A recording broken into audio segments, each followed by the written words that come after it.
Hello friends, welcome to Rajneet medical education. आज का हमारा टॉपिक है सिस्टमिक और जनरल सर्कुलेशन। ये क्या होता है इसके बारे में पढ़ेंगे। सिस्टमिक और जनरल सर्कुलेशन क्या है? Oxygenated blood is pumped out from left ventricle is carried by the branches of iota. हमारे हार्ट के 4 चैम्बर्स होते हैं, right atrium, left atrium, right ventricle and left ventricle. Heart के 4 चैम्बर्स होते हैं एंड ऑक्सीजनेटेड ब्लड कहाँ से निकलता है? Left side of the heart से। लेफ्ट साइड जो है हार्ट की, उसके लेफ्ट वेंट्रिकल से ऑक्सीजनेटेड ब्लड निकलता है और किस पे पंप होता है? आयोटा में। Oxygenated blood from the left ventricle is carried by the branches of aorta around the body। और ये आयोटा पूरी बॉडी में ऑक्सीजनेटेड ब्लड को लेकर जाता है। ये लेफ्ट वेंट्रिकल से आयोटा निकल रहा है, आयोटा और उसके ब्रांचेस पूरी बॉडी में ऑक्सीजनेटेड ब्लड लेकर जाती हैं। ऑक्सीजनेटेड ब्लड का मतलब है ऑक्सीजन रिच ब्लड, जिसमें ऑक्सीजन का अमाउंट ज़्यादा है एंड कार्बन डाइऑक्साइड का अमाउंट कम है। देन क्या होता है? Deoxygenated blood returns to right atrium of heart by the superior and inferior vena cava. अब ये जो डीऑक्सीजनेटेड ब्लड निकला है पूरी बॉडी से, जो सेल्स का वेस्ट है, मीन्स कार्बन डाइऑक्साइड, इस डीऑक्सीजनेटेड ब्लड में कार्बन डाइऑक्साइड ज़्यादा होती है एंड ऑक्सीजन कम होता है। ये डीऑक्सीजनेटेड ब्लड को कौन लेकर जाता है हार्ट तक? सुपीरियर एंड इंफीरियर वेना केवा। इंफीरियर वेना केवा हमारी लोअर और मिडल बॉडी से डीऑक्सीजनेटेड ब्लड को लेकर जाती है एंड जो सुपीरियर वेना केवा है हमारी अपर बॉडी से डीऑक्सीजनेटेड ब्लड लेकर आती है, किसमें? हार्ट के राइट एट्रियम में। इसको कहते हैं सिस्टमिक और जनरल सर्कुलेशन। अब हम मेजर ब्लड वेसल्स देखते हैं। हमारी बॉडी में मेजर यानी सबसे बड़ी ब्लड वेसल्स कौन सी हैं? लार्जेस्ट और मेन आर्टरी कौन सी है? आयोटा। सबसे पहले मैं बता दूं आर्टरी क्या होता है। आर्टरी वो होती है जो हार्ट से ब्लड को दूर लेकर जाती है एंड वेन कौन होती है? जो ब्लड हार्ट के पास लेकर आती है। Artery carries blood away from the heart and veins carries blood towards the heart। Iota सबसे लार्जेस्ट और मेन आर्टरी है जो कि carries blood away from your heart to rest of your body. Blood को स्पेशली कौन सा blood? Oxygenated blood को heart से दूर लेकर जाती है और पूरी बॉडी में ट्रांसपोर्ट करती है। एंड जो 2 लार्जेस्ट वेन्स हैं हमारी बॉडी में वो कौन सी है? सुपीरियर एंड इंफीरियर वेना केवा, जो कि ब्लड को लेकर आती हैं। Returns blood from all body parts to the heart. Blood को, सारे ब्लड को, जो हमारी बॉडी में कौन सा ब्लड है? Deoxygenated blood. डीऑक्सीजनेटेड ब्लड को पूरी बॉडी से हार्ट के राइट एट्रियम में छोड़ती हैं। ये हमारी मेजर ब्लड वेसल्स कौन सी होगी? Iota, superior and inferior vena cava. अब सबसे पहले हम आयोटा के बारे में पढ़ेंगे। आयोटा क्या होता है? Heart pumps blood from left ventricle into iota.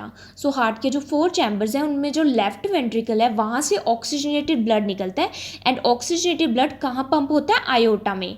Iota में through aortic valve. Aortic valve के थ्रू लेफ्ट वेंट्रिकल से ब्लड आयोटा में पंप होता है। Begins at upper part of left ventricle, passes upwards for a short way, then it arcs backward। Iota left ventricle के upper part से निकलती है। Upper part से आयोटा निकलकर थोड़ी देर के लिए अपवर्ड जाती है, शॉर्ट वे के लिए, then it arches backwards, then पीछे की तरफ मुड़ जाती है, then descends behind the heart through the thoracic cavity. पीछे की तरफ मुड़ के ये थोरेसिक कैविटी में हार्ट के पीछे से जाकर थोरेसिक कैविटी के नीचे जाती है। At 12th thoracic vertebra it passes behind the diaphragm then downwards in the abdominal cavity। 12th thoracic vertebra जो हमारा T12 है वहाँ पर क्या प्रेजेंट होता है? डायफ्राम, जो कि एक रेस्पिरेटरी मसल है। डायफ्राम थोरेसिक कैविटी को और एब्डोमिनल कैविटी को सेपरेट करता है। थोरेसिक कैविटी यानी जो हमारी चेस्ट वाली कैविटी है एंड एब्डोमिनल कैविटी जो स्टमक वाला एरिया है, इन दोनों को सेपरेट करता है। और 12th thoracic vertebra पे आयोटा जब पहुँचता है तो वहाँ से स्टार्ट हो जाता है एब्डोमिनल आयोटा, क्योंकि अब जो आयोटा है वो एब्डोमेन में ऐड हो गया है। कौन कौन से आयोटा हो गए? थोरेसिक आयोटा जो कि T12 तक थोरेक्स में रहता है, चेस्ट रीजन में जो आयोटा है उसको बोलते हैं थोरेसिक आयोटा। एंड T12 पे 12th thoracic vertebra पे ये नीचे एब्डोमेन में पास होता है जिसको बोलते हैं abdominal iota. At 4th lumbar vertebra it divides into right and left common iliac artery। और एब्डोमिनल आयोटा में नीचे नीचे जाके आयोटा 4th lumbar vertebra पे मीन्स L4 पे ये डिवाइड हो जाता है right and left common iliac artery में। Throughout its length aorta gives off numerous branches. So पूरी जो भी आयोटा की लेंथ है इससे बहुत सारी ब्रांचेस निकलती हैं। सम पेयर्ड होती हैं like right and left renal artery, कुछ पेयर्ड है जैसे कि राइट और लेफ्ट रीनल आर्टरी जो कि किडनीज को सप्लाई करती है ब्लड, और कुछ अनपेयर्ड होती हैं यानी सिंगल आर्टरीज होती हैं जैसे कि सीलियक आर्टरी। अब हम पढ़ेंगे सबसे पहले थोरेसिक आयोटा क्या है। So part of iota lies above the diaphragm.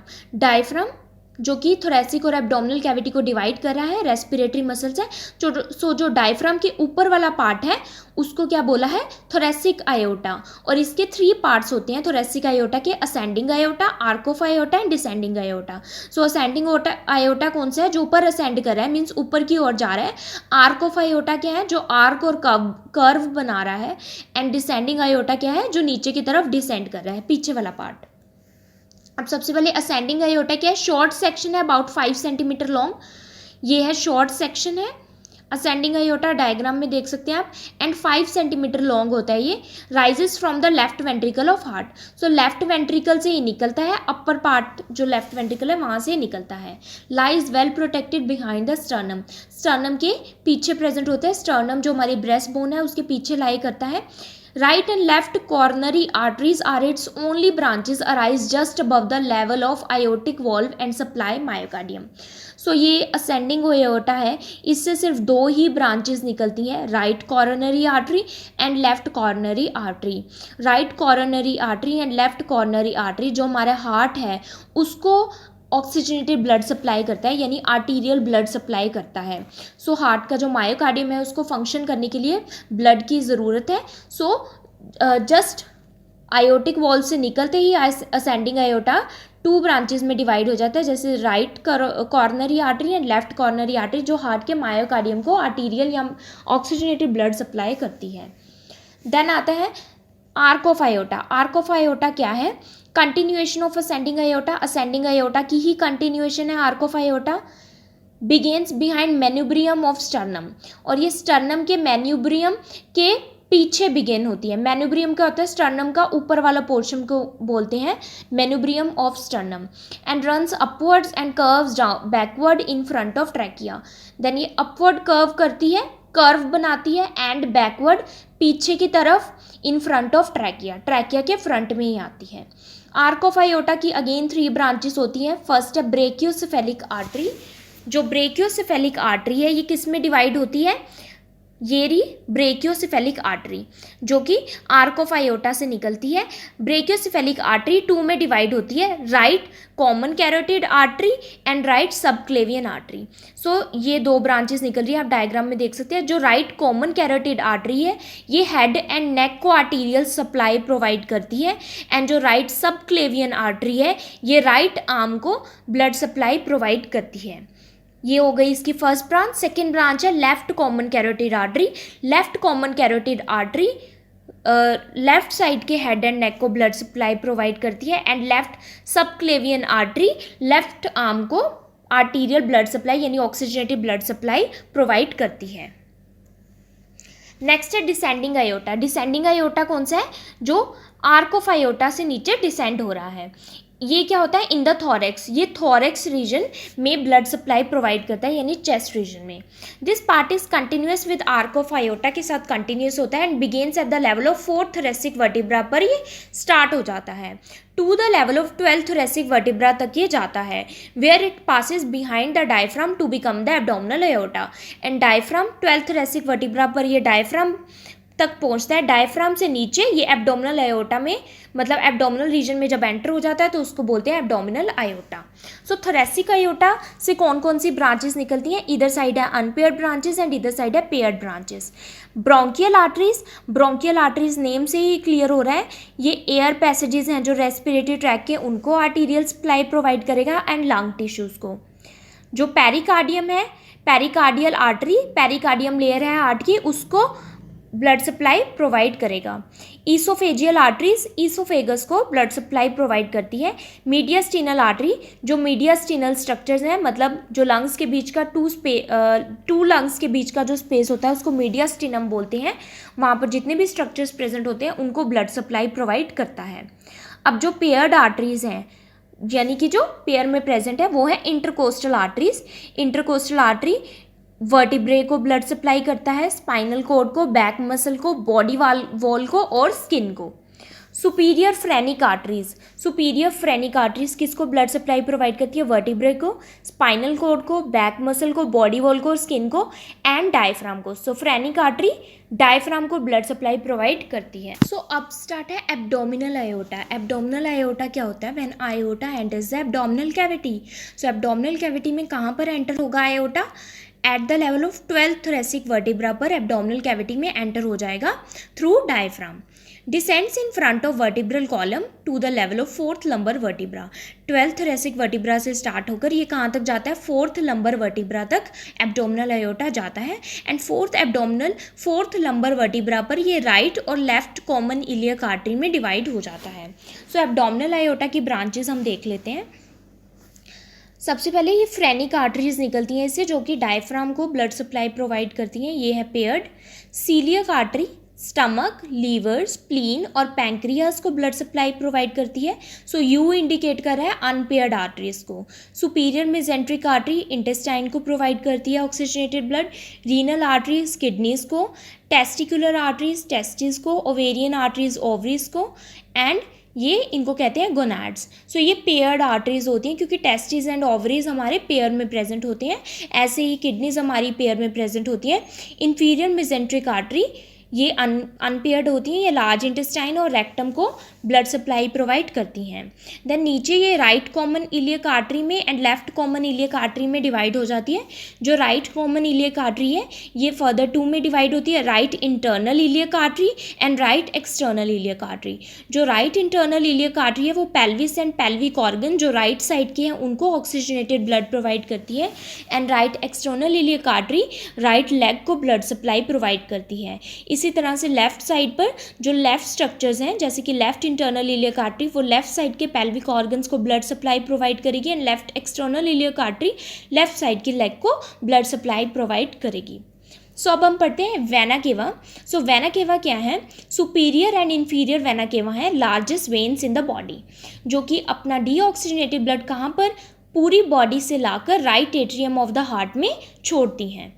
सो सबसे पहले हम पढ़ेंगे सुपीरियर वेना केवा के बारे में। सुपीरियर नेम से ही क्लियर हो रहा है, मीन्स अपर। सो 7 सेंटीमीटर लॉन्ग होती है ये। Drains all body structures lying above the diaphragm, मतलब डायफ्राम से ऊपर जितने भी स्ट्रक्चर्स हैं वहाँ का ब्लड ड्रेन करती है, वहाँ से डीऑक्सीजनेटेड ब्लड लेकर आती है, कहाँ पर छोड़ती है? Right atrium of the heart. ये कैसे बनी है? Formed by the joining of right and left brachiocephalic vein. So ये है डायग्राम में राइट ब्रेकियोसेफेलिक वेन, ये है लेफ्ट ब्रेकियोसेफेलिक वेन। जब ये ज्वाइन करती है तो क्या बनता है? सुपीरियर वेना केवा। सो जो राइट ब्रेकियोसेफेलिक वेन है ये भी 2 ब्रांचेस से बनी है, जो कि 2 ब्रांचेस कहाँ से आ रही है? Right subclavian vein right arm से आ रही है, right internal jugular vein head and neck से डीऑक्सीजनेटेड ब्लड लेकर आ रही है। दोनों वेन्स राइट ब्रेकियोसेफेलिक वेन में आकर अपना ब्लड छोड़ती हैं। इधर side left internal jugular vein जो कि head and neck left side से ब्लड लेकर आ रही है deoxygenated, and left subclavian vein left arm से डीऑक्सीजनेटेड ब्लड लेकर आ रही है। ये लेफ्ट ब्रेकियोसेफेलिक वेन में आकर ज्वाइन होती हैं। देन सुपीरियर वेना केवा में ज्वाइन होती है। सुपीरियर वेना केवा में hemi azygos vein and azygos vein भी अपना ब्लड डीऑक्सीजनेटेड ब्लड लेकर आती है, कहाँ से? थोरेसिक ऑर्गन से। सो मोस्ट ऑफ जितना भी थोरेसिक ऑर्गन्स के जो डीऑक्सीजनेटेड ब्लड है वो hemi azygos vein and azygos veins लेके आती हैं। ये सब मिलती है सुपीरियर वेना केवा में, और सुपीरियर वेना केवा जो राइट एट्रियम है हार्ट का वहाँ पर आकर डीऑक्सीजनेटेड ब्लड छोड़ती हैं। सो इस तरह से ये वेन्स पूरी बॉडी से डीऑक्सीजनेटेड ब्लड लेकर आती हैं। अब इन्फीरियर वेना केवा की बात करते हैं। Inferior means lower body. So ये कैसे बनी है? Formed by the joining of left and right common iliac veins. So right and left common iliac vein जब जुड़ती हैं सो ये इन्फीरियर वेना केवा बनाती हैं। Brings deoxygenated blood from lower and middle body to right atrium of the heart. Lower और middle body से ये blood लेकर आती हैं deoxygenated blood and right atrium of heart में छोड़ती हैं। सो जो राइट कॉमन इलियक वेन है ये किन ब्रांचेस से बना है। सो राइट कॉमन इलियक वेन में एक तो राइट एक्सटर्नल इलियक वेन जो कि राइट लेग से डीऑक्सीजनेटेड ब्लड ला रही है, and right internal iliac when जो कि पेल्विस से डीऑक्सीजनेटेड ब्लड ला रही है। दोनों राइट कॉमन इलियक वेन में अपना डीऑक्सीजनेटेड ब्लड छोड़ती हैं। लेफ्ट साइड में इसी तरह से left external iliac vein left leg से डीऑक्सीजनेटेड ब्लड ला रही है, and left internal iliac vein left pelvis से डीऑक्सीजनेटेड ब्लड लाकर लेफ्ट कॉमन इलियक वेन में छोड़ती हैं। फिर यहाँ पर एलिमेंट्री कैनाल यानी हमारा इंटेस्टाइन, यहाँ से कौन कौन सी वेन्स निकल रही है। स्प्लीनिक वेन जो कि स्प्लीन से डीऑक्सीजनेटेड ब्लड ला रही है, inferior and superior mesenteric artery जो कि इंटेस्टाइन से, गैस्ट्रिक वेन जो कि स्टमक से डीऑक्सीजनेटेड ब्लड लाती हैं। ये सारी वेन्स कहाँ जाती हैं, पोर्टल वेन में। सो portal vein is very important जो कि लीवर में जाती है, एंड लीवर से ये सारा ब्लड डायरेक्ट हिपैटिक वेन में जाता है। Hepatic vein direct inferior vena cava में आकर मिलती है। सो इन्फीरियर वेना केवा में hepatic vein, right common iliac vein, left common iliac when, ये मेन सी जो वेन्स हैं ये सारी इन्फीरियर वेना केवा में डीऑक्सीजनेटेड ब्लड छोड़ती हैं एंड देन हार्ट में डायरेक्टली जाती हैं। ये था हमारा सिस्टमिक सर्कुलेशन। अगर आपको ये वीडियो समझ आई so please like, subscribe and share my channel. Thank you for watching. Please do support women empowerment.